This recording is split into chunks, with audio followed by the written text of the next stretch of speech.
आपणकर प्रिय धारावाहिक सीरियल सिंदूर खेल एपिसोड आपण मैंने देखा पाइबे जबरदस्त सीन। हाँ सांग मैंने आपण मैंने देखा पाइबे जे आज जिते पूरा परिवार लोके होली खेलुवे हठात से सौभाग्य आ दिव्या होली खेलवाई पहुँची जिबे।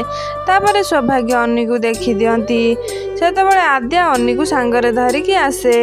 एबे सौभाग्य अन्नी को देखिकी इमोशनल हो जाए। तापर सौभाग्य अन्नी को अन्नी कहीकि कोले नेबा मात्रे भो भो होई कांदी पकाती। से सौभाग्य को इमोशनल देखी आद्या और दिव्या मध्य इमोशनल हो जाती। एबे अन्नी सौभाग्य को देखी कहते तमें कौन पे कांचु अंकल। हठात आद्या अन्नीर कांधरे हाथ रखी कहे बाबा तुम्हें अंकल नुहे मामू बोली डाक।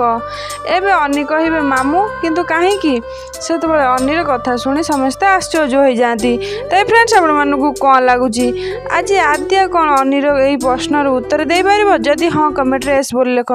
आज वीडियो भल लगे लाइक शेयर सब्सक्राइब करूँ।